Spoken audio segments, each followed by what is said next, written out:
Senhoras e senhores, a ganância é boa. Mas a verdade é que um spread alto não é suficiente. O verdadeiro poder reside em conhecer o risco que você está correndo. Saber a probabilidade de perda. Porque no fim das contas, um spread alto não compensa se o risco te pegar no caminho. Dá-me esta debênture. Rentabilidade sem risco é uma ilusão. Com o Credit Guide, consigo entender os riscos e avaliar oportunidades. Aí sim, garoto. Esse é o novo lobo da renda fixa. E quando o mercado muda, o Credit Guide avisa antes da manchete. Então você monitora todos esses emissores em tempo real? Claro. Com a ajuda do Credit Guide, isso é simples. Credit Guide. O futuro do crédito agora tem guia.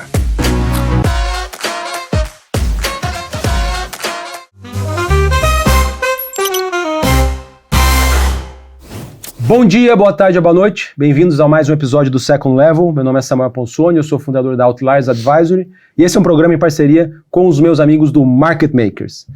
Hoje eu tenho aqui com a gente um cara que é uma das revelações aí dos podcasts de mercado dos últimos 4 ou 5 anos.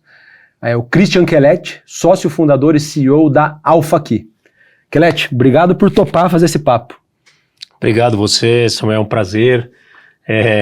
Mais um da série, aí vai faltar papel, eu acho que, enfim, o pessoal já está na cabeça um pouco da tese e vai ser um prazer falar com você, obrigado pelo histórico, a gente já se relaciona e se fala há muito tempo, então parabéns pelo programa, o Second Level está bastante bem falado e a gente está à disposição aqui para essa troca legal aqui da próxima 1 hora. Valeu. Boa. Bom, obrigado. O Kellet tem mais de 30 anos de mercado ou quase 30? Quase 30. Quase 30 anos de mercado, começou a carreira na famosa Hedging Grifo, corretora que tinha como um dos sócios o Luiz Stuberger.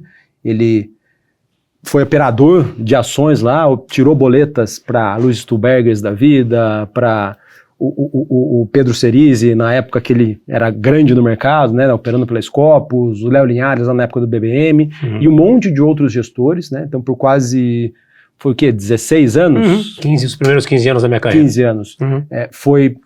Estava de um lado da mesa, que era operando ações, executando ordens para grandes gestores, e 2017 para 2018 ele decidiu pular para o outro lado da mesa e montou, junto com outros sócios, a AlphaKey, uma gestora focada 100% em ações, que está indo aí para seus quase 9 anos, no final de 2026.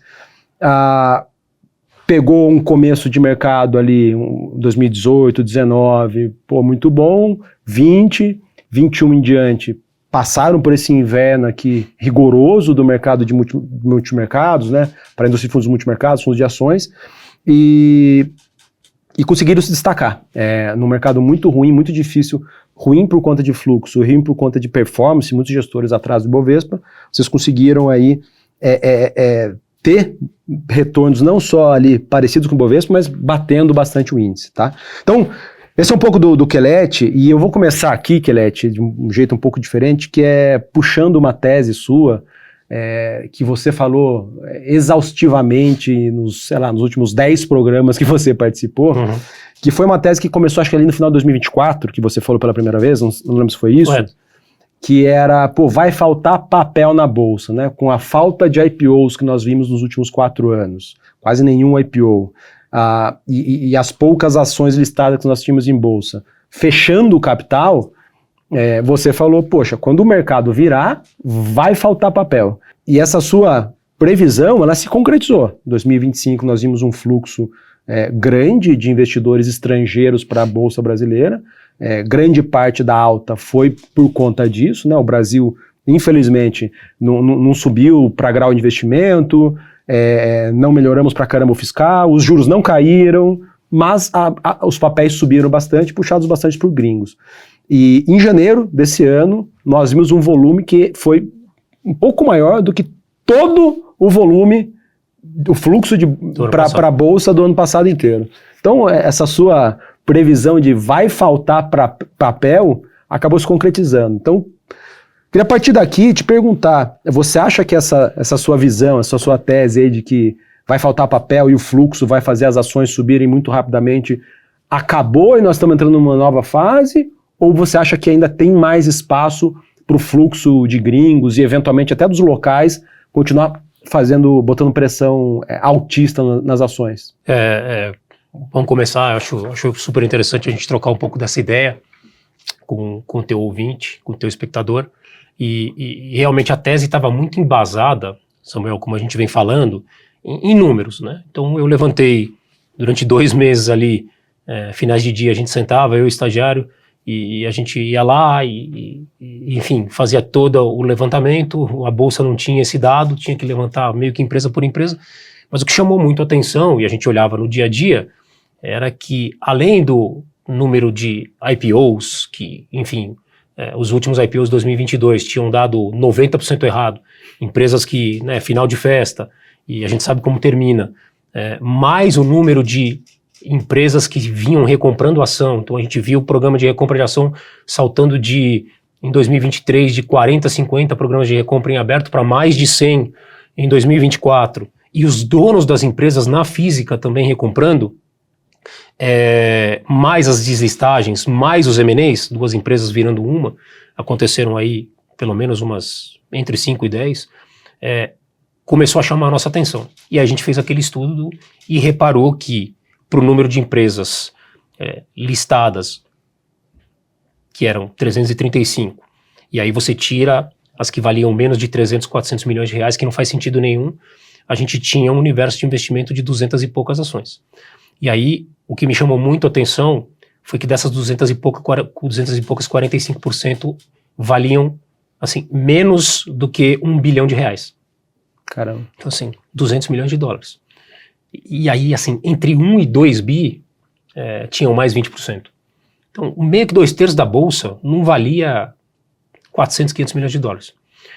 Que são empresas nas quais os gringos tipicamente não vêm. Não, porque normalmente eles não vêm porque são pequenos, etc e tal, então é a segunda derivada desse negócio, é quando os fundos locais captam e aí, eventualmente você tem essas ações do small que a gente fala andando. Então o universo de investimento no Brasil ficou muito pequeno, e eu até conversando com alguns amigos meus, alguns cariocas, isso era mais munição para nossa tese, porque o cara falava, olha, Kelete, tá tão ruim que o meu universo de investimento, o fundo de mais de 10 bi, tá, de patrimônio, são poucos hoje, então é fácil descobrir, é um dos 5. A gente tinha mais ou menos 80 empresas no nosso screening. Com a liquidez, com o tamanho do mercado hoje, nós vamos baixar para 35. Caramba. Nós só vamos poder olhar 35 no Brasil. E aí assim, você só faz Brasil, a gente vai ter que ser o melhor dessas 35. Então esse é o tipo de evidência que cada vez mais alimentava a nossa tese. Então, essa combinação gerou até uma insatisfação no final do ano da gente falar, olha, caramba, a bolsa está ficando muito barata. Nós tivemos aquele 2024, de dezembro, foi catastrófico, o pessoal mandando dinheiro, dólar 6,30, né, risco de, ali de você não conseguir mandar dinheiro para fora, o pessoal começou a falar ali do governo segurar, etc e tal, então deu muito pânico ali, muito estresse, e logo depois o mercado começou a dar uma equilibrada, realmente era muito barato, e aí começou, enfim, muito em função do que aconteceu lá fora, basicamente em função do que aconteceu lá fora, aquele primeiro movimento do Trump das tarifas, a gente começou a ver os fluxos começarem a mudar de direção. E aí, assim, Kelete, a tese se provou ou não? Ela se provou, mas de um jeito que eu não imaginava, que olha, só fazer um parênteses, eu realmente tinha muita convicção de que o tamanho do dinheiro que estava a gente fala no sidelines, que é o M4, que é tudo que você tem de dinheiro investido em fundos, eu tenho, todo mundo tem, investido em fundos por todos os tipos de investimento, tá? Então renda fixa, pode ser CDB, infraestrutura, crédito, multimercado, ações. Esse número montava, quando a gente fez o estudo, mais ou menos uns 10 tri. Uhum. Só que ele cresce CDI todo ano. E CDI alto, então... 15%. Exato. Depois de um ano é 11,5%, depois de um ano já é 13%. E a gente falou, você tem 13 tri ali, sendo que praticamente zero é renda variável. Muito pouco. Muito pouco. Então, em algum momento, se você tirar 2, 3% desse dinheiro e ir para a renda variável, minha conta era muito simplória, era 2, 3%. Só que de 13 tri dá 500 bi.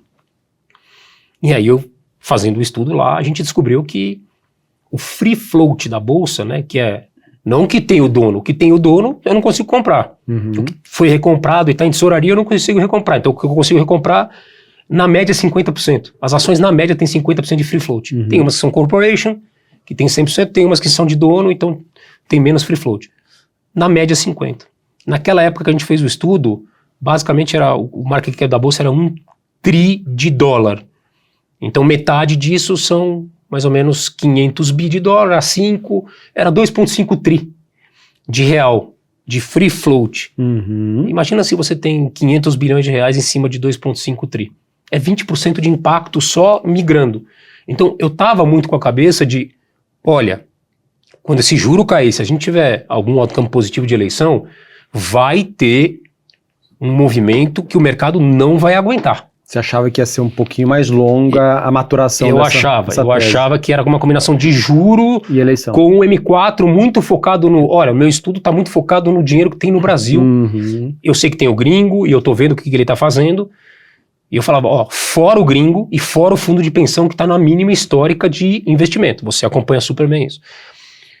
E aí eu fui pego de surpresa quando, no final já do ano passado, a gente teve aqueles 25 bi de entrada de gringo. E no começo desse ano você teve a inversão gigantesca de fluxo e realmente aquilo que você falou, hoje nós estamos em 30 bi e aí o gringo foi lá e limpou os locais. Quem vendeu foram os fundos. Hoje a conta é 32 bi de net compra o gringo, 25 bi de net venda aos fundos locais. Então os fundos locais têm diminuído em função de valuation, em função de a gente achar que realmente tem alguns setores e algumas empresas que estão relativamente bem precificadas. Aí é uma questão de fluxo. Então, a tese sim se provou, mas quem fez o trabalho foi o gringo. E agora, tem uma coisa que eu digo, assim, nos fóruns, ou eventualmente quando a gente conversa nas redes sociais, ou entre os amigos, e fala o seguinte, olha, o gringo vai continuar comprando. Esse fluxo não vai parar. O dólar provavelmente vai continuar fraco por algum tempo. O novo Fed Chairman assume lá para maio, junho, então a primeira reunião é mais para o meio do ano. Você vai ter o juro daqui a 3 semanas no Brasil caindo, provavelmente 50 bases. O Banco Central já deu esse indicativo. E o gringo adora isso. Quando que... Eu tive vários jantares. Vira o juro. Quando que vira? Se virar, eu vou começar a acelerar. E aí eu coloco para todos os locais que estão céticos em relação a quanto mais vai durar isso. A minha questão é, olha, a gente já vendeu 25 bi como um grupo de fundos aqui. Eu não acho que a gente tem mais 25, 30 bi para vender. Porque senão a gente vai ficar pelado. Sim. Sabe, o gringo já tirou minha camisa, minha calça, minha meia, eu tô só de cueca. Entendeu? Porque eu já tô com 30% de caixa, né, me virando. E eu não tenho dúvida que a maioria, mais ou menos, tá assim. Aí a gente pode discutir de hedge, né? No outro fórum, lá numa conferência, eu comentei, pela primeira vez a gente tá discutindo hedge de alta, não de baixa. Que é o quê? Vai comprar a opção de Bovespa fora do dinheiro para se defender de um mandado. E aí eu tenho uma convicção. Hoje de manhã, por exemplo, eu olho os fluxos do EPFR lá, que são os fluxos globais. Eu vi que você mandou lá no... Nas últimas 6 semanas. Na Coreia. All-time high, né? Na all-time high. Para ex-US. Mas o número que me chama muito a atenção é que a Coreia outperforma todos os mercados emergentes, principalmente por causa do call de memória, né, de chip, etc e tal. E o mercado lá está andando bem mais do que Brasil, Peru, Chile e alguns outros mercados que andaram bem. Mas nas últimas 6 semanas entraram 17 bi de dólar na Coreia. Que é um mercado não tão grande também, né? É grande, tem empresas grandes, Samsung e outras empresas bem grandes. Mas enfim, eu estou só comparando com o seguinte, é um mercado emergente e entrou 17 bi de dólar em 6 semanas. 17 bi vezes 5 e pouco, são 100 bilhões de reais.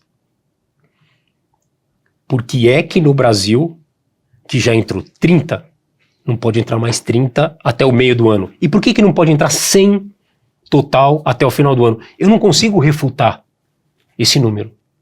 Porque tem dinheiro para isso. E o Brasil é líquido, ainda tem um múltiplo histórico que está mais ou menos na média, o juro está caindo e o gringo está achando que o Lula ele já conhece, que não vai fazer diferença, entendeu? Então é o seguinte, ó, tá tudo bem para mim. Não adianta você brigar contra isso. Os gestores locais, né, em sua imensa maioria, são super preocupados com o fiscal, são preocupados com o nível de valuation de algumas empresas, que já, principalmente as de boa qualidade, né, que eram e líquidas, que eram refúgio, e estão preocupados com a eleição. O gringo não está preocupado com o fiscal. Não. Na cabeça dele, já houve 3 governos do Lula e o Brasil não acabou. Por que no 4º governo o Brasil vai acabar? Eles não acham isso. E a preocupação principal, o que eles mais monitoram é juro, né? E aparentemente eles não estão muito preocupados com valuation. Como operar nesse cenário? Rasga o livro do velho investor e opera só fluxo? Dá para operar? Como que vocês têm feito? Né? Eu vi numa live recente tua que você falou que pela primeira vez, você já comentou aqui, vocês estão começando a fazer hedge, proteção, para a alta da bolsa. Né? Geralmente a gente faz proteção para a bolsa cair. Você compra lá as opções de venda, que são as puts, ou fica vendido no índice. Só que como vocês já estão com caixa alto, se você continuar vendendo mais papel, vai ficar desenquadrado, né, alguns fundos. Então você tem comprado opções para se proteger da alta, mas isso é uma das maneiras de se proteger. Como operar? Então, assim, acho legal essa tese sua, que deu muito o que falar. Você foi a uns 15 podcasts para falar disso. Foi. E daqui para frente? Como operar isso daí? Como navegar? Eu acho que, como a gente está chegando na primeira linha, e quando eu digo a primeira linha, é a primeiríssima linha, tá? São os 10, 12, 15 primeiros papéis da Bolsa. Num nível histórico de valuation, que você começa a questionar realmente o upside, mas eu não vou refutar se o Itaú for a 12 vezes lucro, tá, Samuel? Tá 10. E 10, se você olhar o histórico do Itaú pro nível de ROI que ele tem... Não é caro. Mas não é mais barato. Tá. Entendeu? Então assim... Tá bem precificado. Parece bem precificado, mas pode andar mais por causa do fluxo? Pode. Eu não acho que o local vai falar, olha, agora meu top position em bancos é Itaú. Eu já ouço um pouco de... Sabe, a gente discutindo até internamente e com outros gestores, a gente, ok, acho que é muito bom, tem um carrego razoável ainda, é o melhor banco, é o banco referência aqui dos incumbentes, mas realmente assim, fica mais difícil a gente justificar ter uma posição muito relevante. Então, o que está acontecendo, na minha opinião, é que os locais estão começando a procurar as derivadas. Então, não é que, isso aqui não andou e agora tudo vai andar, eu não acho. Eu acho que seletivamente, se você escolher boas ações, com governo, gente com management correto, que te guia bem, que trata bem o minoritário, que não tem uma estrutura de capital tão alavancada, eu acho que aqui você encontra ainda seletivamente coisas boas. Então, mas esses papéis não são os 30, 35 que todo mundo está olhando? A discussão eu acho que não, sabe por quê? Eu acho que a gente encontrou um modelo de investimento, e eu falo bastante isso, porque se a gente for fazer um estudo para trás, de onde a gente ganhou dinheiro e onde o mercado ganhou dinheiro. Então, você chega lá nas reuniões para discutir com o pessoal, os grandes eu respeito, eu acho que os grandes, muito grandes, tá? Eu acho que quem é médio, e quando eu digo médio é 2, 3, 4 bi ali, até 5 bi, eu já tenho uma opinião diferente. A gente acabou de passar de 1 bi agora e a gente opera como se operava a 300, 400, 500 milhões. Acho que ainda não tem essa restrição toda para alguns tamanhos de posição, etc e tal. Talvez vai ser mais para frente. Mas o que eu claramente vejo você vai discutir com os grandes, os caras históricos, né, que já tem 20 anos de mercado e quem tá aí, enfim, a gente tá tentando jogar de igual para igual, com muita disciplina, de alocação, de portfólio, de estudo, de estar perto das empresas. Olha, você ganhou dinheiro na PetroRio? Puta, eu também ganhei. Você ganhou dinheiro em Itaú? Pô, ganhei, Kelete. Eu ganhei dinheiro em BTG. Você ganhou dinheiro em Suzano? Putz, perdemos 2. Perdemos 2. E na Equatorial você ganhou dinheiro? Você ganhou, mas eu ganhei na Copel. Prefiro. Tá? E na Eletrobras, na Axia. E aí começa esse jogo meio que de soma zero. Porque é o seguinte, essa parte do portfólio é muito parecida para todo mundo. Aonde está a diferença? e que a gente, acho que também teve esse mérito. A gente fugiu das cascas de banana. A gente fugiu das histórias que deram errado. E aí que começa a abrir a diferença. Não é nas grandes, e pô, são muitas, né? Ah, na Multiplan você ganhou dinheiro? Você ganhou, eu não ganhei, mas eu ganhei na Alus muito dinheiro. Eu, assim, tanto quanto ou mais. Mas não acho que o grande alfa foi ali. Foi de não errar. Aonde foi a diferença foram duas coisas. Primeiro, não errar. Quem não tinha? Grupo Mateus. Tô falando aqui de cabeça, tá? Que nem é tão grande assim. Ela é uma empresa grande de market cap, mas é muito pequena de free float. Porque o dono tem 80%. Então já é difícil. Mas, Mateus, Natura, Hapvida. Vamos lá. Localiza em algum momento. Sim, voltou. Que agora voltou, mas enfim, e também teve um drawdown grande. Então, algumas histórias machucaram muito. Renner também. Talvez a Renner, que era aquele queridinha, né, enquanto a gente ali as de educação. Ia garimpar. A educação menos, eu acho que nunca foi consenso do mercado, mas a Renner era aquele negócio, nem olha as outras porque só tem a Renner. E a Renner não faz nada há 5 anos, no mínimo 5 anos. Sentada em cima de uma pilha de dinheiro, fez um centro de distribuição em Cabreúva e só. Então, assim, fez mais nada. Enquanto isso, você viu realmente, assim, um trabalho muito bem feito do Paulo, da equipe da CIA, e olha o que aconteceu. A gente tem essa história para contar, não tem mais ação, mas enfim, nada impede da gente voltar. Algumas empresas fizeram muito bom trabalho durante esse período. Então, o fato é, se você não estava nessas, você já abriu um diferencial. E o segundo diferencial, que aqui eu acho que tem muito valor, primeiro, a gente não tem um fundo, tem vários fundos, tá? Mas isso vale a pena a gente falar sobre estratégia. O buy and hold forever de, olha, vamos ficar comprado porque daqui a 5 anos esse negócio vai dar certo. Não existe. A gente não acredita muito isso para o Brasil. Nos Estados Unidos pode funcionar, em algum país mais estável funciona. Aqui, em função de tudo que está acontecendo, mudança regulatória, governo, fiscal, juro, resgate, passivo de curto prazo, sabe? Paciência do investidor, custo de oportunidade, não funciona. Então, você vai ver que dentro do nosso portfólio tem posições de 2, 3, 4 anos de holding period. Mas a oscilação do tamanho das posições é crucial. Então vocês ficam tradando todo dia. Não, não é isso. Mas é crucial para você, às vezes, quando dá uma esticada, diminuir, ter espaço para que se cair, você ajustar, porque você está com uma posição razoável, você não está no talo da posição, então você tem um espaço ali porque você diminuiu, e você ir revisitando as histórias. Então a gente gosta muito de eventualmente oscilar tamanho de posição e calibrando isso, e também construir um portfólio equilibrado. Somado a isso, a gente sempre acreditou que se a gente conseguisse gerar um diferencial numa parte pequena do portfólio, de 5, 6 empresas, pode ser 2, pode ser 3, pode ser 5, pode ser 6. Na média tem sido de 4 a 6 empresas.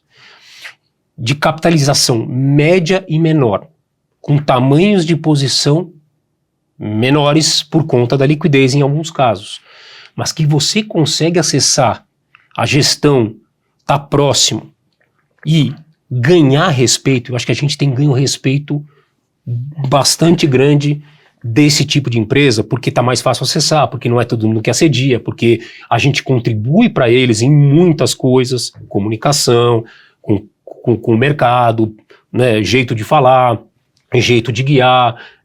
A gente, sei lá, sou de conselho de administração, então tenho uma certa experiência nisso também. Meu sócio também faz muito bem isso. Eu acho que a turma lá, os analistas também, ganharam a simpatia de muitas empresas do mercado. Então, essa parte de, não tem informação nenhuma diferenciada que vem pra gente, mas da gente estar muito próximo e revisitar as teses e pegar as assimetrias que acontecem quando muita gente tem o preconceito de, é pequena, não olho. Cara, tá dando uma chance da vida aqui. Bota 2, 3.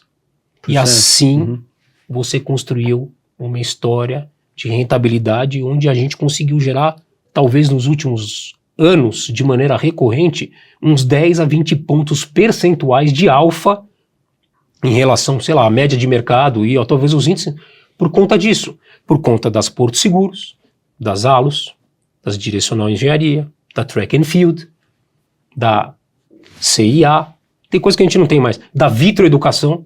A Vitroeducação, meu sócio chegou do meu lado, porque tem um negócio aqui que deu errado lá fora a listagem, trouxeram pro Brasil.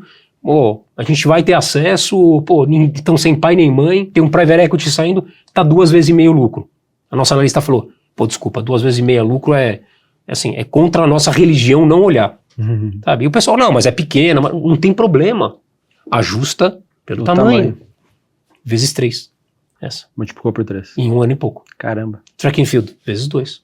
CIA, vezes 4. Direcional, vezes 5. Alus, dobrou. Porto, dobrou. Então não dá pra falar o seguinte, não tem five bagger no Brasil. É mais difícil. Não tem dobrada no Brasil, não tem triplicada. Olha aí. Agora, não pode errar. Mas se errar, erra com tamanho pequeno. E se você tá muito convicto e quer botar uma posição maior, pipe. A gente já fez 3. Faz num veículo segregado. Eu chamo separado, passivo longo, tem um monte de family office que adora, um monte de amigo, um monte de gente próxima. Olha, é uma tese, um nome, vai ficar 5 anos comigo e nós vamos trabalhar em função disso. E a gente vai lá e monta o pipe. Então, essa é uma outra coisa que a gente fez empresarialmente que tem dado muito certo. E aí, assim, tem que ter mais disciplina, tem que estar mais perto da empresa, tem que acompanhar, uma responsabilidade a mais ainda. Mas, a gente gosta e a gente tem investido da maneira boa. Então, tem um pipe nosso que foi um pipe cínico, que foi o da Get Ninjas, que foi só uma arbitragem de dinheiro, né? Que durou o quê? 3, 4 meses para dar 80%. Caramba. Que foi muito legal, arbitragem de caixa. E aí a gente começou, né, de maneira mais ativa a tentar receber esse dinheiro. Qual era que a empresa valia lá na bolsa? 150 milhões, alguma coisa assim? E tinha 200 e pouco de caixa. Quase 300. Isso, e a gente ia fazer um certo ativismo lá para devolver. Quando a gente convenceu, aí veio a Reag lá e comprou todo mundo no mercado para fazer o reverse IPO, e aí deu o que deu. E aí comprou do nosso na bolsa. Mas hoje a gente tem um pipe que já deu mais de 100% e a gente está muito animado e a gente não vai desinvestir e vai ficar ainda há bastante tempo. Então, quando tem essa convicção, chama o capital separado e vai tocando. Então, essa combinação que eu falei, lógico, tem que acertar mais do que errar. Então, acertamos nas mid-large caps com percentuais grandes, legal, mas muita gente também acertou. Escapamos das coisas que poderiam ser posições grandes e deram errado, e não temos preconceito para olhar nada na bolsa ajustado ao tamanho da posição que a gente deveria ter. Quando a gente fala isso, a gente diminui o nosso universo, eu diria que talvez umas 20 assets que falam, olha, essa aqui eu vou olhar, que é pequena, mas eu vou olhar, que faz sentido tal. Umas 80, eu não sei se tem 100 no Brasil hoje mais, mas tem um monte de gente que dropa. O fato de ser só 20 olhando te dá muito mais edge. Muito mais. É menos concorrência. Peço de Itaú, que 100% das gestoras olham e lá fora também 100% dos investidores de Brasil olham. Você compete com gringo também. Sim. Então, tipo, um açaí da vida, né? Tem um caso assim, o meu analista conseguiu uma reunião e eles foram muito solícitos, Belmiro, ótima reunião, meu sócio foi lá, a gente conversou, tem uma posição pequena, demorou 2 meses pra gente ir lá. Mas se eu ligo na Porto Seguro, provavelmente o Caquinova vai falar comigo daqui a 2 dias. Legal. Se eu ligo na Direcional, o Ricardinho vai falar comigo hoje. Se a gente liga na Vitru, na época, as meninas lá, o RI e o CFO iam falar comigo amanhã. Então, esse tipo de relacionamento, na CE, os caras falaram, pode vir pra cá. No dia seguinte, vem pra Barueri conversar com a gente. Não tem ninguém que olha pra gente. Isso 3 anos atrás.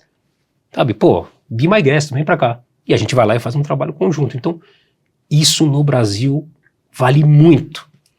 E eu acho que pouca gente faz isso. E na parte do long and short, que daí a gente acabou derivando, é muito isso. Só tem 10 caras no Brasil que fazem.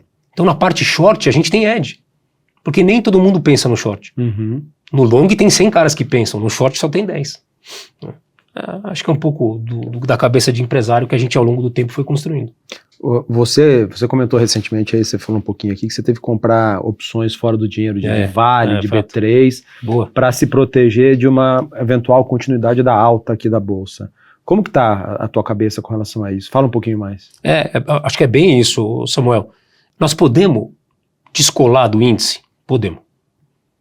De não ter Vale, de não ter Petrobras, de não ter B3, de ter pouco Itaú ou não ter Itaú. Eu acho que assim, o mandato sempre foi esse. Sim. Tá, o benchmark nunca foi Ibovespa. O long bias é é um IPCA contra IPCA mais yield. Então não é Ibovespa, mas você acaba, né, sempre se comparando ao principal índice de referência da Bolsa. E os seus investidores vão te comparar contra isso? Bom. E aí, normalmente as reuniões, quando a gente vem, você é um cara que conhece muito disso, nos últimos 3 anos acho que a gente abriu 50 pontos. Então estar 5 pontos atrás hoje me incomoda? Não. Se eu tivesse 15 pontos atrás em 45 dias eu ia estar incomodado. Então, qual é a cabeça aqui? Olha, eu não quero talvez estar comprado em opção de Ibovespa. Porque eu não quero estar comprado em Ambev. Eu não quero. Eu não quero estar comprado em VEG. Eu não quero estar comprado em algumas empresas que pesam bastante, e aí via Ibov eu estaria. Tá. E sinceramente, eu acho que Petrobras, assim, nesses níveis de preço, eu também não gostaria de estar mais comprado. Então a gente tem a PetroRio, mas não tem a Petrobras. Então eu não gostaria de estar comprado em Petrobras. Então, seletivamente, a gente fala o seguinte, olha, talvez a tese do cobre dentro da Vale, a gente faz conta lá, discute e tal. Talvez faça sentido ter um pouco de opção fora do dinheiro. Puta, faz, vambora. Essa B3, que é uma empresa que hoje ainda é um monopólio, etc e tal, não sei como é que vai ser daqui a 6, 12 meses, tomar cuidado com isso, muita gente canta muito esse call, mas o gringo não está muito preocupado, eu estou, porque eu acho que vem gente boa para concorrer. Mas olha, é uma empresa que tem um dividend yield, né, um total return entre buyback e dividendo de uns 10%, e enfim, tem agora o seu benefício, né, de JCP, e, enfim, para ajudar o resultado, pode estar ali suas 14, 15 vezes lucro. O gringo, assim, o gringo quer isso. Porque ele olha uma bolsa que está lá fora de Hong Kong a 25 vezes e as outras emergentes a 18 com 20 vezes. Pô, isso aqui é barato. Tem upside, vou comprar. É líquido. Então vamos comprar uma opção de B3 para se proteger. Caso o fluxo continue puxando os papéis. Continue. Então a gente pega uns 4, 5 dessas principais top 15 da bolsa, Tá. que a gente acha que faz sentido e, enfim, tem algum... Sempre o valuation é o primeiro movimento, tá? Então, ó, vamos olhar aqui se faz sentido no número. Se faz sentido no número, daí a gente fala, ó, e juntando com o fluxo que provavelmente vai continuar vindo, vamos tentar se proteger aqui. E a outra parte que a gente fez muito bem é que a gente diminuiu muito o gross e algumas posições shorts que eram importantes do fundo a gente tirou. E a gente zerou algumas posições muito bem lá no começo de janeiro, e isso ajudou bastante a gente dar uma, sabe, dar uma protegida, porque se a gente continuasse travado em algumas empresas, elas subiram bem, então teria machucado o retorno. O fato de estar, sei lá, 11, 12% de alta contra uns 16% do índice, nos agrada, dado o nível de volatilidade que a gente tem no fundo, que caiu. O portfólio está bem equilibrado e tem 30% de caixa. 30% de caixa vai render 13% até o final do ano. Tem mais 4 pontos contratados aqui, que você vai dormir tranquilo, que não tem vol e que por enquanto está guardado lá para alguma oportunidade. Vocês são uma casa que, como você já disse aqui, né, olham bastante para o longo prazo, mas não ficam refém do longo prazo. O caso de Get Ninja foi emblemático, né? Uma tese que em 3, 4 meses ela maturou. Cínica, tá? Foi a única que talvez não foi com fundamento. Foi só uma arbitragem de caixa. Mas é investimento em bolsa. É fato. Que é o métier de vocês. Exato. Mas vocês olham majoritariamente os fundamentos das empresas, mas não deixam de olhar o cenário macroeconômico. Você não é um macroeconomista, a casa não é focada nisso, mas como o gestor de ação que opera de maneira um pouco mais tática quando precisa, tem alguns indicadores que você acompanha ali. O que, na tua opinião, hoje, dado tudo que está acontecendo no mundo e no Brasil, quais são ali os 2 ou 3 indicadores macro que você deixa ali no cantinho da tela, olhando todo dia, toda semana? Olha, todo dia. Todo dia. Leio macro pra caramba. Quais são os mais relevantes? Eu gosto de fazer no cenário atual. Os quadrantes. Então, eu sempre olho meio que 4 quadrantes, assim. Dentro dele, o principal, lá fora, eu olho o macro global. Então, dentro do macro global, o Brasil, dentro do contexto global, vai bem? Putz, ele vai. Por qual indicativo? Bem, exatamente. Qual indicativo? Moeda, bolsa. Eu olho muito o dólar index, tá bom, as outras moedas emergentes. Então, olho como é que está o real em relação às outras moedas. E olho principalmente o 10 anos americano. Então assim, ó, o 10 anos americano ali... Os juros de 10 anos. Porque faz sentido, sabe? Como começa a subir, você tem, sei lá, um repique de inflação, uma eventual alta dos juros nos Estados Unidos, isso aí faz com que, eventualmente, os fluxos comecem a voltar para os Estados Unidos, pode ter uma reversão do fluxo. Então, olho bastante o 10 anos, olho bastante commodities de manhã e olho bastante o DXY e as outras moedas emergentes, está tudo na minha tela. Começo o dia assim, olhando lá fora.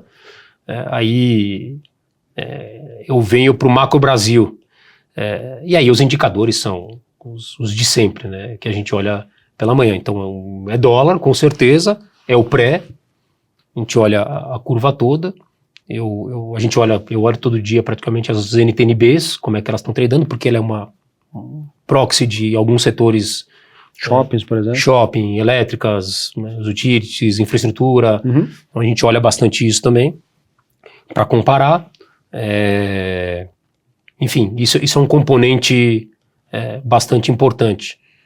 E aí depois a gente deriva para o micro, né, que é valuation, resultado, interação com a empresa, ir lá nas conferências, falar com as empresas, cenário de médio e longo prazo também, para algumas teses, né, não só ficar no barulho do curto prazo. O mercado está muito curto prazista e, enfim, tem vários exemplos assim que a gente pode dar, que, nossa, a gente ganhou um bom dinheiro, em alguns casos, assim, o pessoal quer comprar ação para ganhar 1%, 2% de ação que está tradando a 4 vezes lucro. O deal da Moura do B foi clássico. A gente conhece bem a empresa, tem lá o modelo, conversa com o management é sério, o Vilar e a turma são muito bons. A empresa está entregando direitinho, o resultado está bastante na mão nos próximos 18 meses. Uma briga enorme para levar a ação no deal, a gente levou, tomou corte, etc e tal. Foi que um follow-on? Foi. Foi uma oferta, uma primária para crescer numa das verticais que ela fez uma JV com a Direcional, inclusive engenharia, que a gente conhece muito bem. E aí chamou dinheiro e assim, o pessoal se matou para levar a R$25, a ação abriu, sei lá, 26, no 25,50 tinha venda para infinito. Nós fomos lá e compramos o mercado inteiro no dia, talvez tinha mais um comprador. Aí o pessoal ganhou 2%. Em um mês subiu 40% a ação, 35%. E assim, qual a diferença de você comprar 4 vezes lucro, 4,1 ou 4,3 vezes lucro? Sabendo que é barata, que os caras estão entregando, que são sérios, respeitam o minoritário e que talvez vai negociar 6 vezes lucro daqui a um ano e meio, com o lucro crescendo. Deram pra gente, então assim, muito curto prazista, muito fliperama, muito achar que é uma tela só, com 4 letras e um número, pouca gente indo visitar a empresa, a gente gosta eventualmente de fazer viagem, ir lá, os analistas vão, mas a gente também. Inclusive dentro das reuniões, das conferências, a gente gosta muito de ir nas salas, eu e o Bruno, e separar do analista. Quero ter a minha opinião, tenho a minha opinião, depois a gente fala com o analista e a gente cruza um pouco das impressões.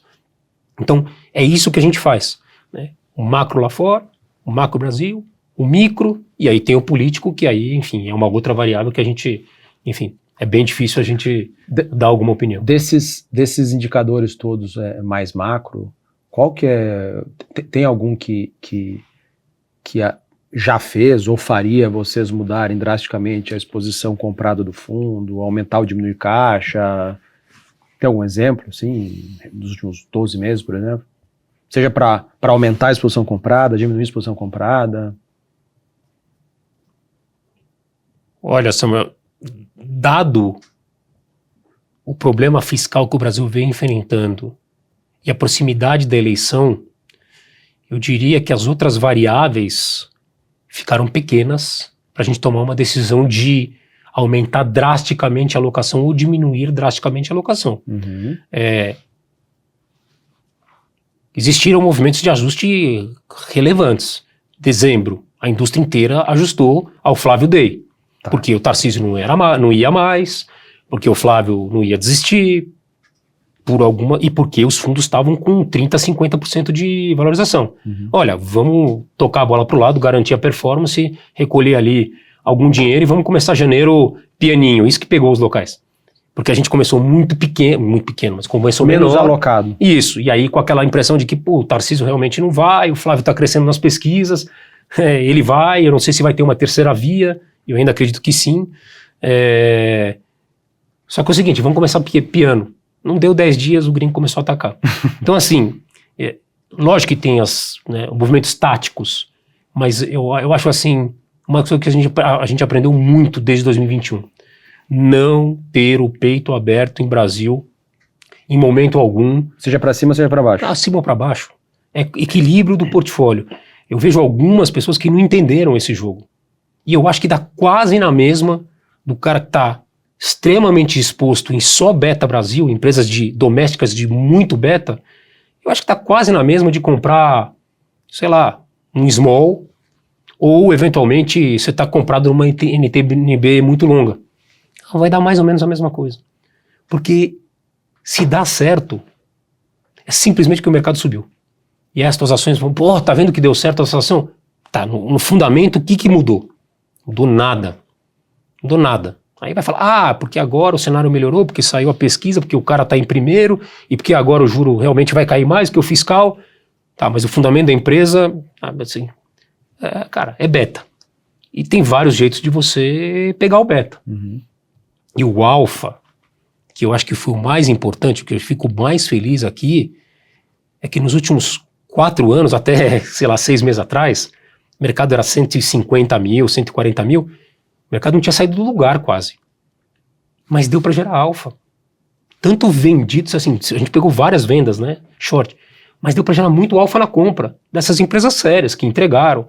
Então, pô, enquanto você vê algumas empresas na máxima, posso falar várias, assim, mas algumas elétricas estão na máxima, algumas empresas de construção civil estão perto da máxima, algumas empresas de saúde, mas pega uma Redditor, não está na máxima, já valeu muito mais, mas agora das recentes está na máxima, enquanto que a Hapvida está fazendo mínima, a Natura está fazendo perto de mínimas, algumas empresas estão muito perto das mínimas, e fora os IPOs, as outras coisas menores, que realmente sofreram muito. Então, deu para gerar alfa, escolhendo bem e fazendo aquilo que a gente acha que é uma combinação boa de Brasil. Olhando a carteira de vocês hoje, qual tese que vocês estão comprado com bastante convicção que o resto do mercado não acredita ainda? Tem alguma tese que vocês estão muito na ponta contrária da média dos gestores que você conhece e gosta? Eu diria que assim, sim, mas para posições intermediárias. Uhum. As principais posições, aí é engraçado, né? Porque a gente hoje se preocupa muito com valuation, mas o carrego faz muita diferença. Então, se não é uma empresa que está crescendo com o retorno sobre o capital investido muito alto, né, bem acima do custo de capital, ela pode estar crescendo, mas menos endividada, que é o que a gente prefere agora, bem posicionada. E aí eu entro no caso da Track and Field, que nos fundos ilíquidos são maiores, mas no fundo líquido ela negocia uns 15 milhões de reais por dia, mas nós já dobramos. E a gente tem uma posição intermediária nos fundos maiores. Essa é uma empresa que tem as suas defesas. Uhum. Não é uma empresa de varejo de vestuário como as outras. Não é atacada pelo fast fashion, sabe? Não tem grandes competidores.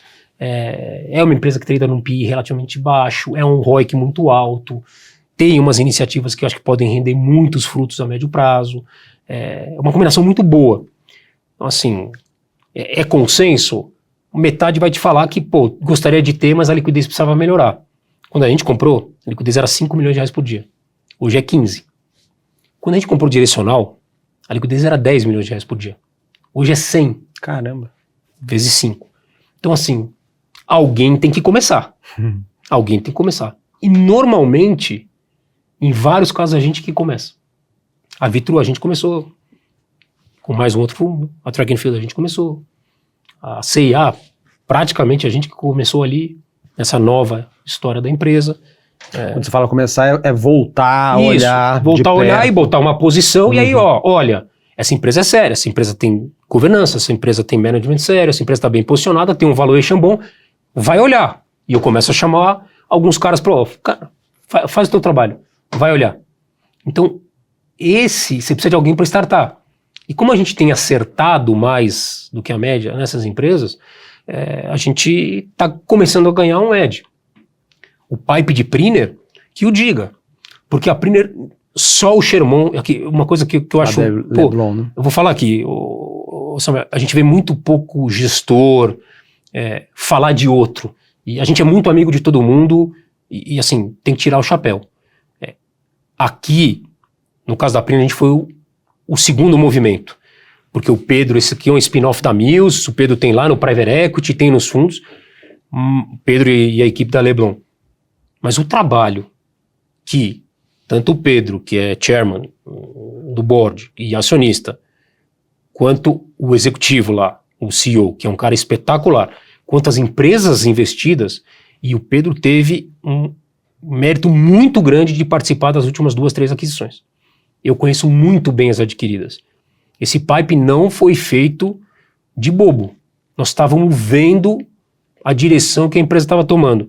Então, é de se admirar o trabalho que o Pedro fez com essa empresa na parte muito difícil da história dela, mais difícil que, small cap, não aparece, cresce, teve alguns anos de crescimento meio menor, aí veio o IPO, aí veio, né, a correção, e a empresa começou a entrar numa trajetória de mudar um pouco de posicionamento, de entrar nessas verticais de mineração, e essa exposição enorme agora, o ciclo que vai começar, que enfim, o mercado endereçável é infinito.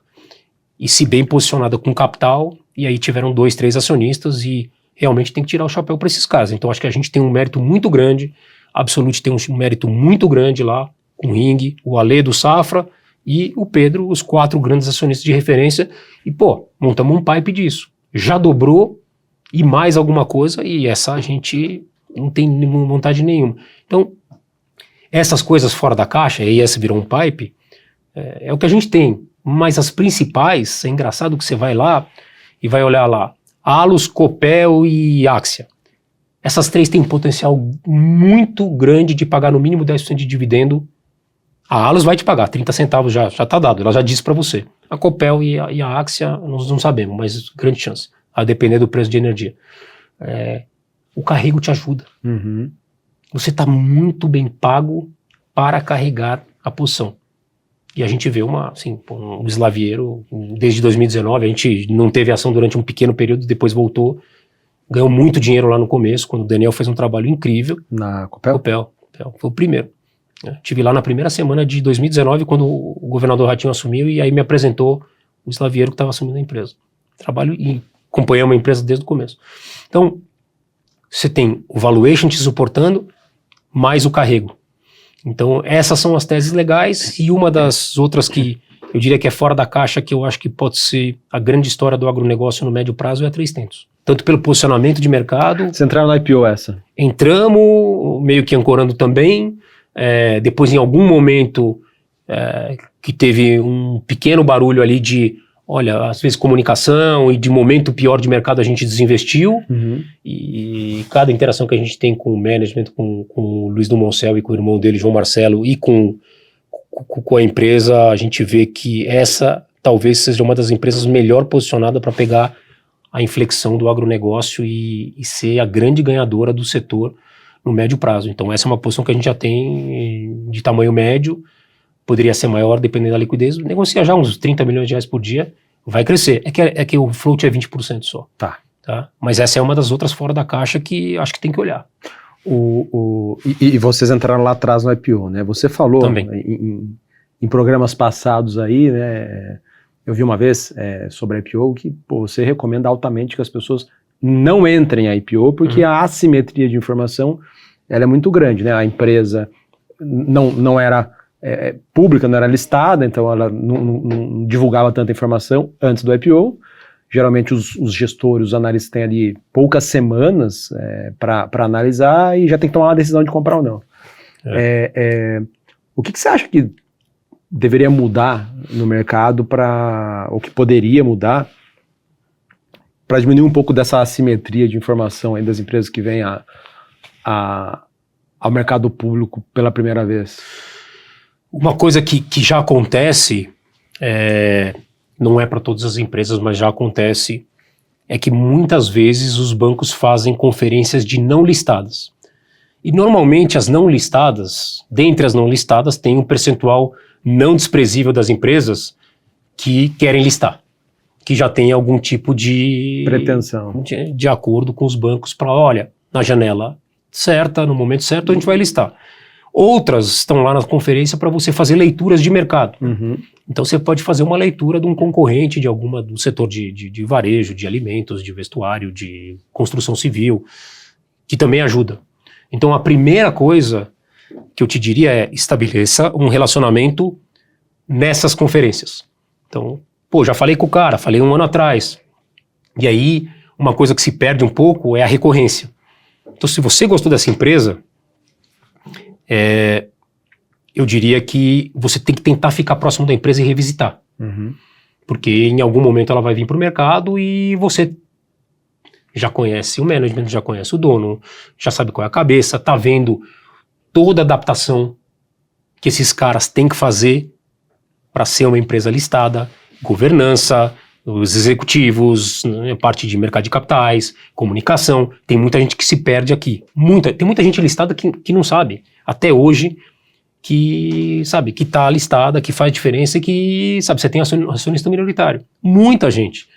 E aí, essas, às vezes, é onde a gente faz o short. Não está nem preocupado com o minoritário e faz alguns movimentos de governança muito questionáveis. Então, eu diria que esse é o movimento para você começar uma interação, mas aí você tem que fazer de uma maneira recorrente e estabelecer um relacionamento. Entendi. Da onda da IPOs que a gente viu lá em 2019, 20, 21, vocês sofreram com algum? Sofremos. Foi uma das nossas piores histórias, um dos maiores drawdowns, com uma posição relativamente pequena. E isso foi um outro aprendizado, que foi a Sequoia Logística, que tinha sido listada, o Pincus, normalmente os financial sponsors que a gente fala, né, nessas épocas de oba-oba, IPO, é hora de saída dos private equities. Então os caras vendem, eles têm toda a informação, eles, enfim, embelezam a noiva, adoram a pílula, e aí, como tá muito no oba-oba, já no final de festa, tem gente ali... Quem era o private equity que tinha? O Pincus. O Warburg Pincus. Tá. E aí a Pincus, que já tinha, uma vez que a empresa não era listada salvo, acho que na Dilma a empresa teve dificuldade, o Pincus foi lá, botou dinheiro, capitalizou, a empresa foi lá, listou, e aí o Pincus saiu.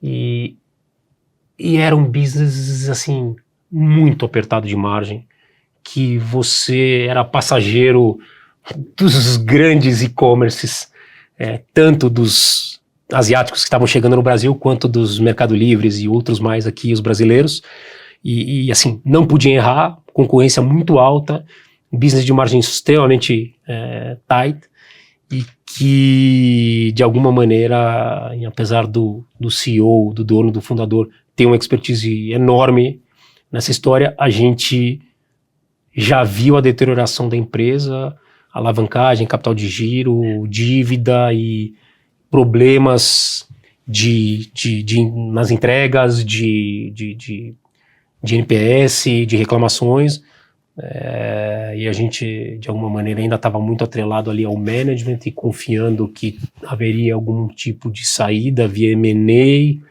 que poderia acontecer. E a pior parte foi a ação caía 50%, a gente tinha uma posição de, sei lá, 3%, caía para 1,5%, né? A gente voltava para 3%. Vocês foram recomprando. Nessa brincadeira caiu mais 50%, a gente voltava para 3%. E nessa brincadeira a gente perdeu 400, 500 basis points, numa posição de 3%. Caramba. Média, é incrível, né? Entre aspas, perdeu mais do que 100%. Perdeu. Do 3 original, né? Perdeu. Então, assim... Mas qual foi a grande lição aí? Que vocês não fazem mais hoje? Não dá double down com a faca caindo.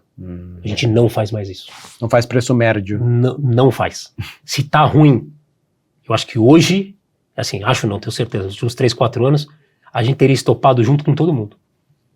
Olha, você tem que tomar alguma decisão porque tá, assim, caindo muito. O Bruno fala muito pra mim, li um livro que tem um texto que, se tá caindo 20, 30, você tem que fazer alguma coisa. Você não pode não fazer nada, porque 20 e 30 te dá um sinal.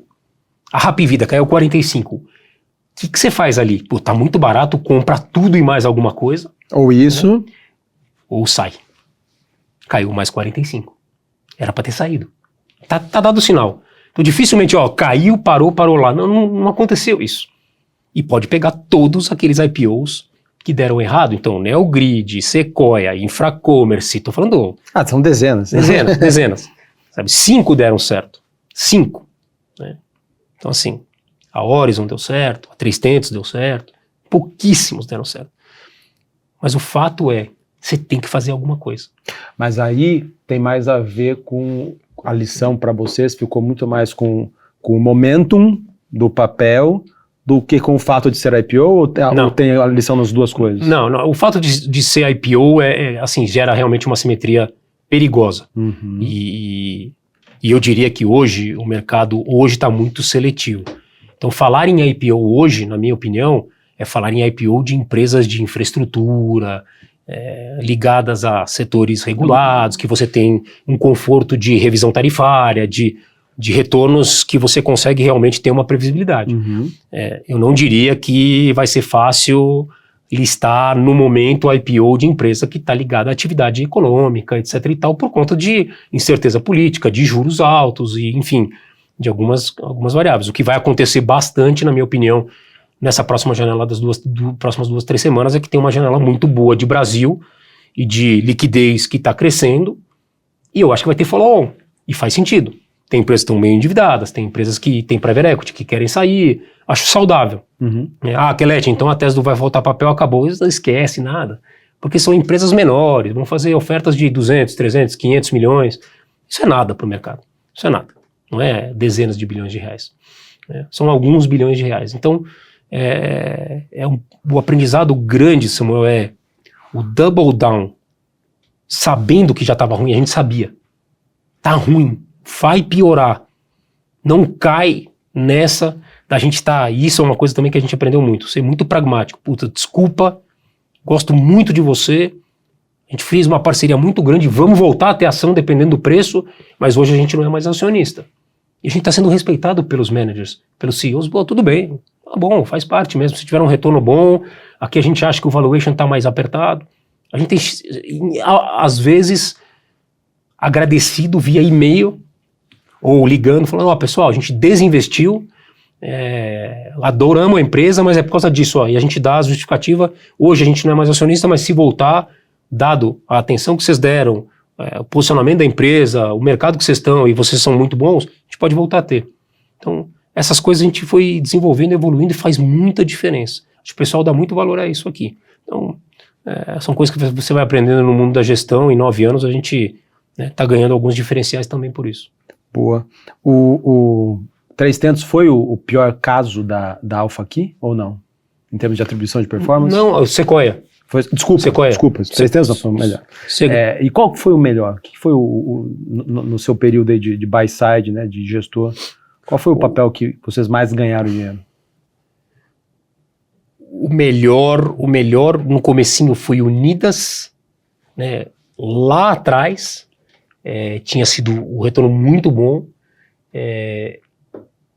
mas eu acho que agora, com esse último ano, eu tenho quase certeza que a Direcional foi o maior retorno.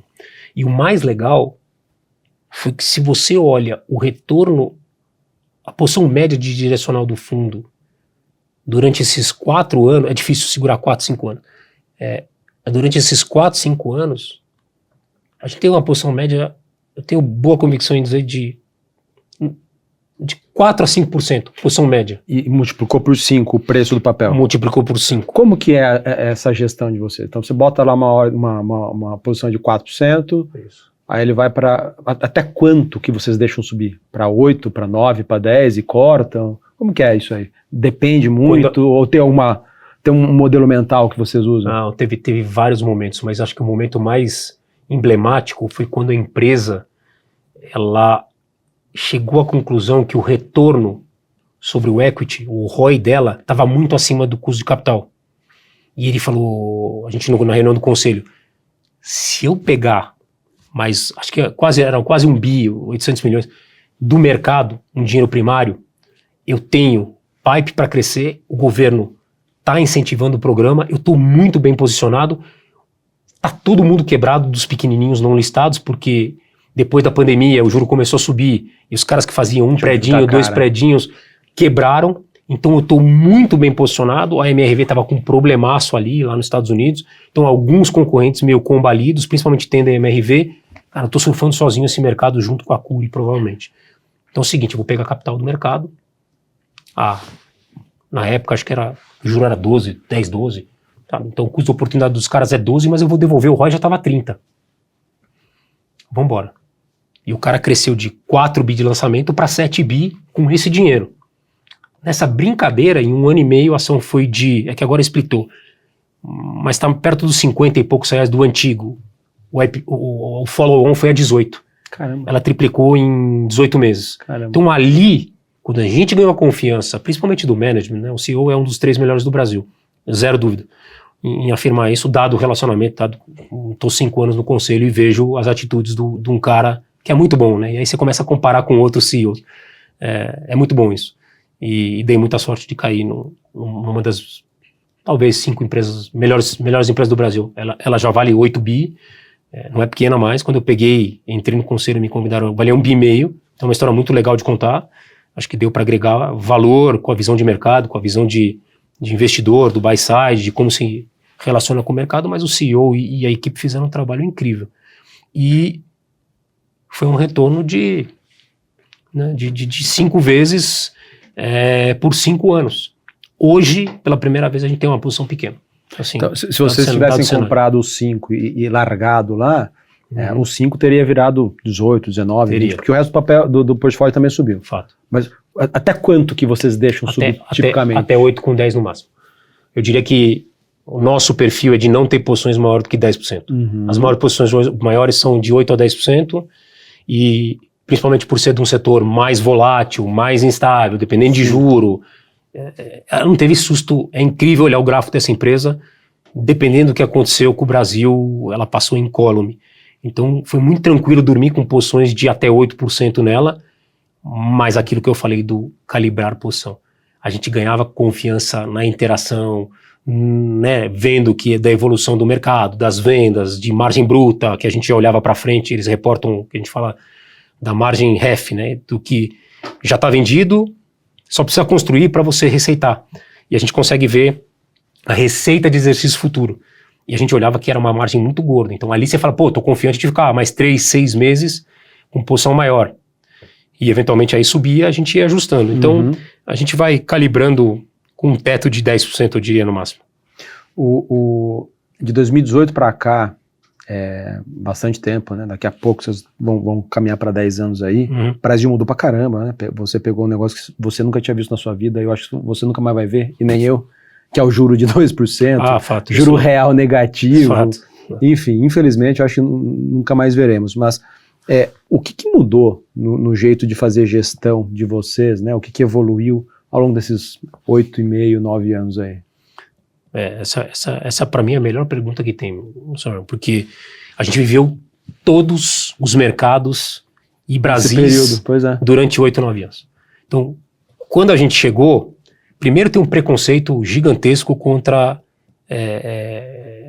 uma turma do sell side. A gente já gostava muito de falar com os analistas no CS, acho que é nesse andar aqui. Que quando eu saí da Grifo, eu vim pra cá, fiquei 1 ano aqui e depois eu fui lá pro outro prédio, né, que a gente se mudou.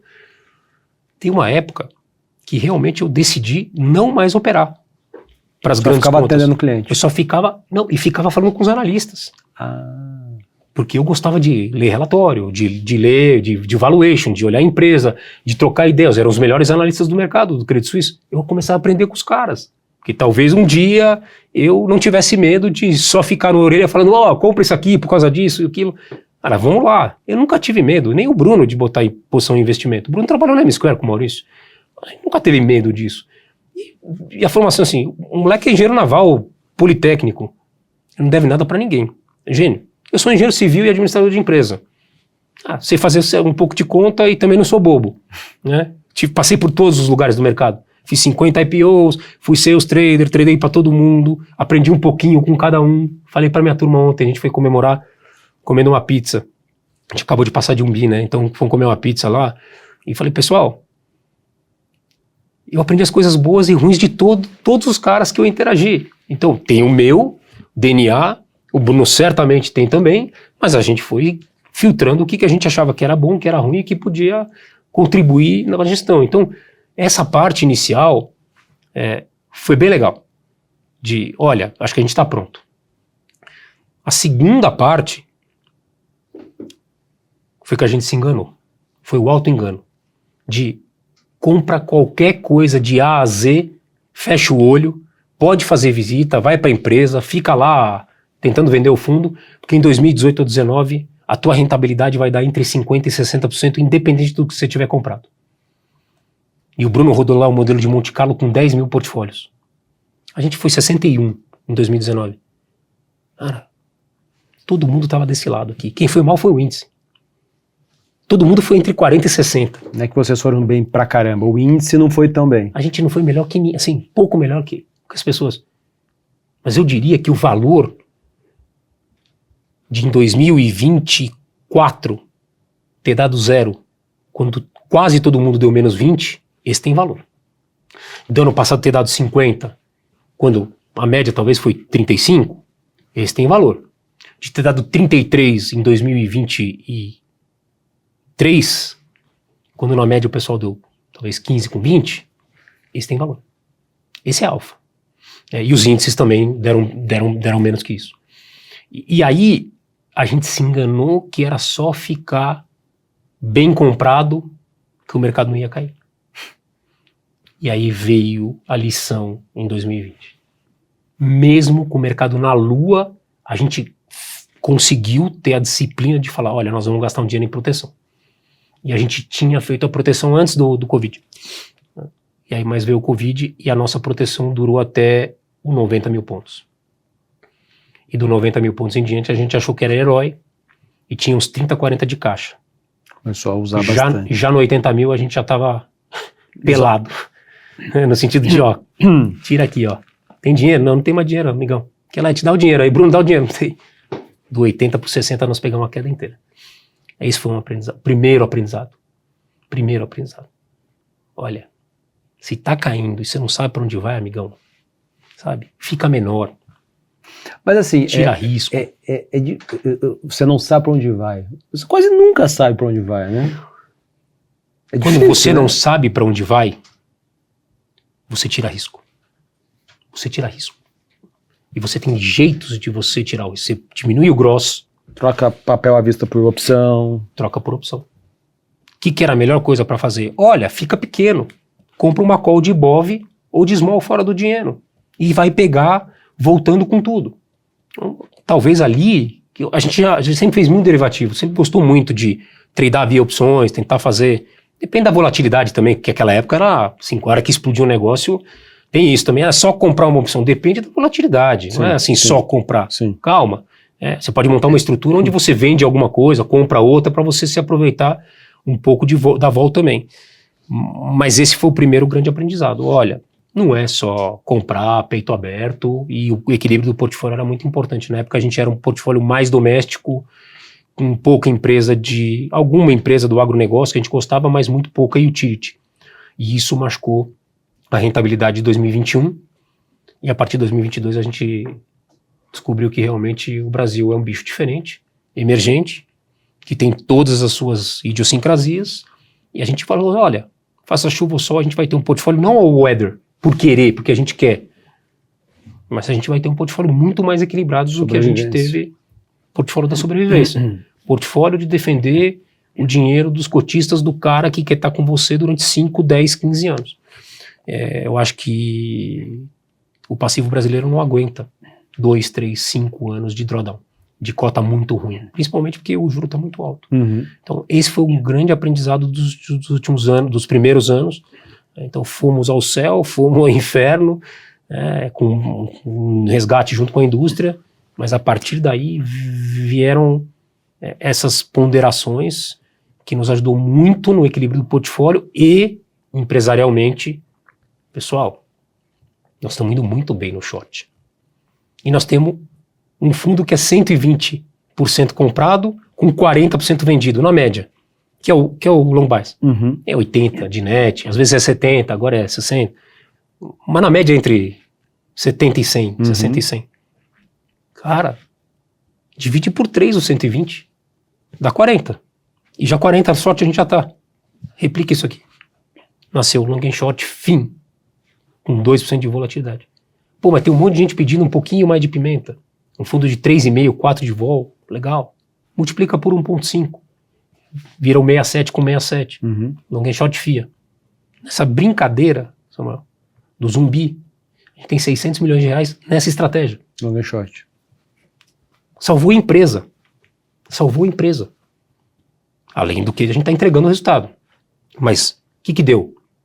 Deu um bancão que deu seed money pra gente, que acreditou na gente, trouxe outros caras, um monte de family office, um monte de gente que não estava querendo ir muito arriscado em renda variável e achou no nosso produto o equilíbrio e que nos deu 600 milhões de reais de taxa de administração, de performance, para poder reter as pessoas, pagar bem as pessoas, contratar mais Ficar pessoas. vivo para surfar uma eventual mudança de Brasil. O call da travessia.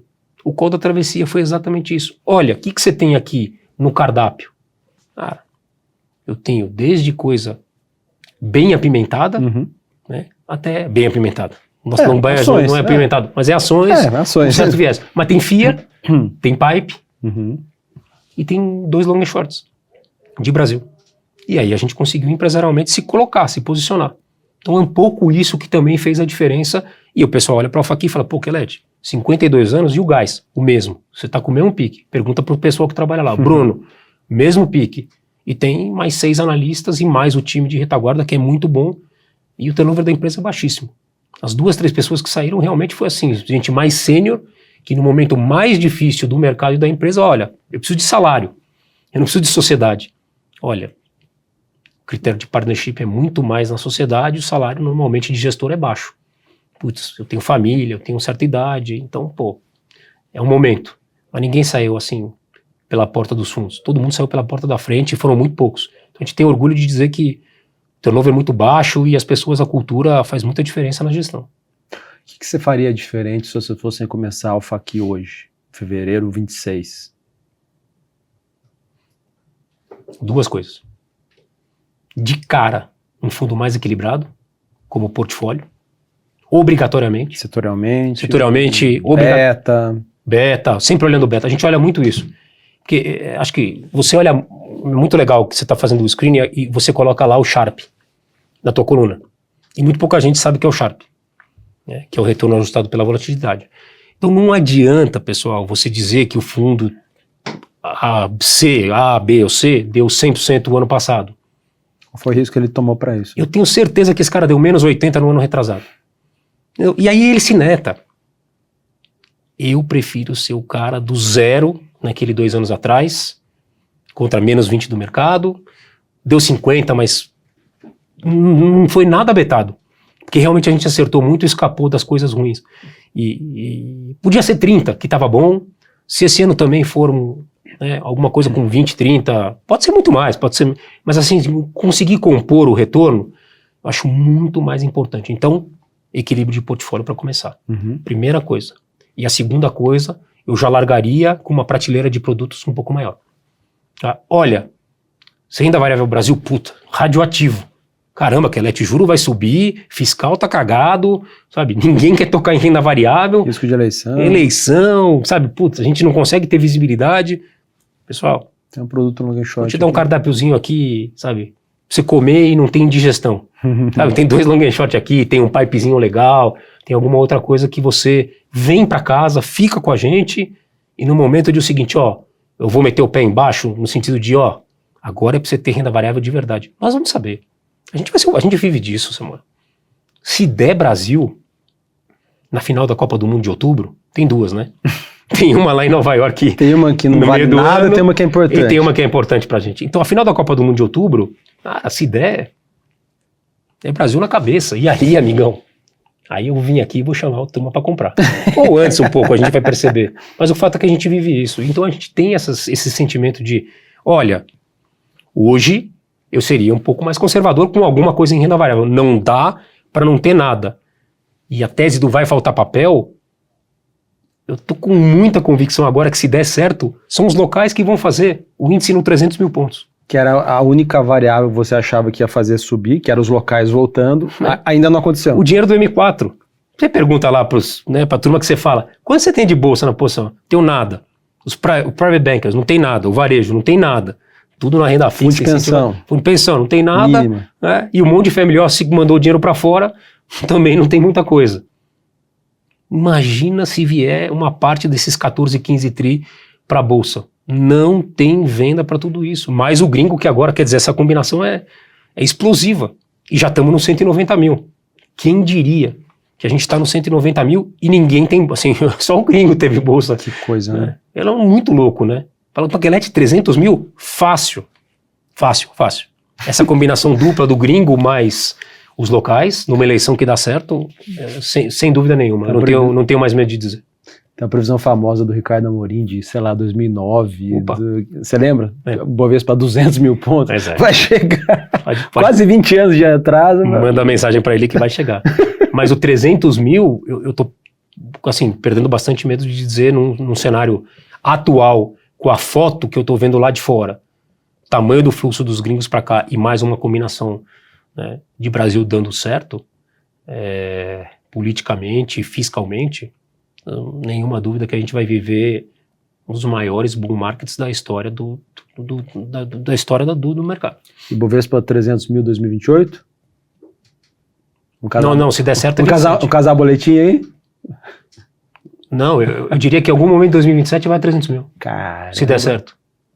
Não, é muito dinheiro para, assim... Para pouco papel. Pouco papel no começo. Depois vai vir um monte de IPO, aí começa a equilibrar. Vão voltar os IPOs. Mas a primeira pernada é muito, assim, é muito intensa. Boa. Muito intensa. Quelete, quais são um ou dois princípios aí seus como investidor que você acha indispensáveis para se ter sucesso? E poderia até adicionar aqui princípios que você aprendeu operando com os grandes do mercado, como Stuhlberger, Léo Linhares e outros tantos. Acho que o primeiro, honestidade intelectual, de saber admitir, principalmente quando você está errado. Olha, eu errei essa tese, eu não vou ser torcedor e, assim, a gente vai precisar rever. É muito duro isso para o investidor admitir. Então, você saber que você errou e saber vender e admitir, e chegar lá numa sala de reunião, numa segunda-feira com o meu time e o Bruno, discutir tese e falar, olha, tá errado e a gente vai ter que sair. A gente não fazia isso 8 anos atrás. Então, acho que isso tem muito valor, de admitir que, sabe, não deu certo. Uhum. E a outra coisa, Samuel, eu acho que se tem uma coisa que eu me orgulho nessa trajetória de quase 30 anos, que eu já falei algumas vezes, que legal que a gente está nessa Faria Lima com Cidade Jardim. Para você sair lá do Largo da Batata e ir caminhando nessa direção, você tem que passar pela Rebouças, você tem que passar pela Gabriel Monteiro da Silva, você tem que passar pela Cidade Jardim, e aí para você chegar entre a Cidade Jardim e a Juscelino. Todo mundo que trabalha sério passou por cima. Não tem túnel. Os caras que inclusive agora estão no spotlight quiseram passar por baixo, achando que tinha um túnel. Os Masters e Reags e outros da vida. Vieram lá de trás e falaram, olha, de repente eu já vou acordar na frente do shopping Iguatemi aqui. Sem pegar trânsito. Sem pegar trânsito. Eu vou ter uma passagem aqui, tem um túnel aqui só pra mim. Não tem esse túnel. Ninguém fez esse túnel. Então, o que eu digo aqui, que esse mercado tá aqui na Faria Lima e lá no Rio de Janeiro também tá em 2 ruas, é isso que a gente faz. São as relações pessoais. Nos Estados Unidos vale pouco, talvez, isso. Mas a ética, credibilidade, não é porque a gente, em mais de 25 anos, tá aqui, passou por todos os lados, né? De um lado do muro, do outro lado do muro, e enfim, com essa experiência larga já. Eu acho que o que eu particularmente tenho mais, e a minha equipe, é ética e credibilidade. E isso vale muito quando você fala com uma empresa, quando você fala com um acionista, quando você fala com um peer seu, quando você fala, olha, tem que olhar essa empresa. Cara, eu não quero que você compre para eu poder vender na tua cabeça. É porque eu tô te falando a verdade, porque eu tô te falando um negócio que eu fui lá, estudei, tive com o meu analista, sabe? A gente ganhou credibilidade nesse mercado. E ganhar credibilidade toma tempo, toma décadas. E eu acho que muita gente não entende isso. Então os atalhos estão muito mais difíceis. Tem gente que consegue. Hoje tá mais competitivo, tem gente muito bem preparada, e eu acho que tem gente querendo correr essa trajetória de os jovens de gastar tempo para chegar lá com gente boa do lado. E eu acho que a gente fez isso ao longo do tempo. Então, a ética e a credibilidade, para mim, valem tanto quanto você ter tido uma cota extraordinária nos últimos 3, 4 anos. Tanto quanto. Eu te diria que alguns acionistas nossos, por conta da nossa vontade, dedicação, é o último a sair, um dos primeiros a chegar, com a turma inteira lá, do mesmo jeito que a gente fazia 30 anos atrás, mostra que a gente não está tomando conta de dinheiro de gente bem importante. O dia que a gente não quiser, a gente vai avisar e vai ter gente muito boa para tocar. Mas isso vale tanto quanto uma cota boa nos últimos anos. E alguns caras ficaram com a gente em 2021, 2022, que foram anos difíceis, simplesmente por causa disso. Então essas duas coisas eu acho que são uma combinação que funcionam bem para o Brasil. Boa. Bastante bem. Boa. Para finalizar aqui, se um amigo teu, perfil moderado, chegasse para você, pô, Kelete, tô aqui com 100 mil reais para investir por 5 anos, não vou mexer, preciso que você me ajude aqui como alocar isso nas diferentes classes de ativos. Como que você alocaria hoje, percentualmente falando? Perfil moderado. Moderado. Dado que é 5 anos, não vai mexer. Tá bom. Dado que é Brasil, dado que eu... Dado que é Brasil. Dado que é Brasil. Dificilmente eu vou ver o juro um dígito baixo. Tá? Dificilmente. Tomara que nós estejamos errados, mas eu também acredito. Mas sendo bem sincero, eu acho que o patamar de juro nominal que a gente talvez possa chegar, não sou economista, mas a gente lê isso. 9 com 10. Ótimo. 8 com 10 o chute. Então 50% de renda fixa. Tá? E aí, pós-fixada, atrelada à inflação? Eu acho que pode ser. Eu acho que tem mais um componente de inflação aqui. Então, fora esses 50%, o juro real está muito alto, então teria mais uns 25% de IPCA a mais. E aí, meio que na renda fixa, esses 50% pode ser, sabe, fundo de infra, né, essas coisas. Isento, CDI Plus. E os outros 25% renda variável. E eu acho que a renda variável na mão, eu falo bastante isso com pessoa física, tem gente que adora, e eu respeito um monte, eu quero ter meu portfólio, etc e tal, então tô tentando influenciar nas redes sociais, e pô, agradeço um monte as redes sociais, porque eu já vi gestor, CEO, ter muito problema com rede social, ser atacado, ser destruído, etc e tal. A gente, didaticamente, e quando tem tempo, tem tentado catequizar e educar o investidor. Então, olha, não faz isso, não compra essa, ou se você quiser comprar muito pequeno, mas vai para essa que é melhor, faz isso aqui. E tem um monte de gente que, olha, eu prefiro fazer a minha gestão do que dar para um gestor. Pessoal, a gente vive disso. E tem mais uns 50, 60 caras que acho que são sérios que vivem disso. Então, dar uma parte do portfólio nesse mercado que vai ficar mais seletivo, de stock picking, de você achar as boas empresas, eu acho que tem gente capaz de gerar alfa a médio prazo bem maior do que os índices de referência. Então, não iria para os ETFs, iria para a gestão ativa. Se alguém quiser ter alguma carteirinha própria, ok, mas eu daria na mão de algum profissional habilitado. Hoje, dentro da renda variável, talvez eu botaria uns 10% ali em fundos mais long bias, long only, e uma parte em equity hedge, que é aquele componente onde você tem só de 10 a 30% de exposição net. Long and short. Os long and shorts ou long and short com um pouquinho de long. Essa composição de 25% de renda variável me agrada hoje. Boa. Tá bom? Cara, obrigado pelo papo, parabéns pela trajetória, parabéns pelo UMBI, desejo sucesso a vocês. Legal.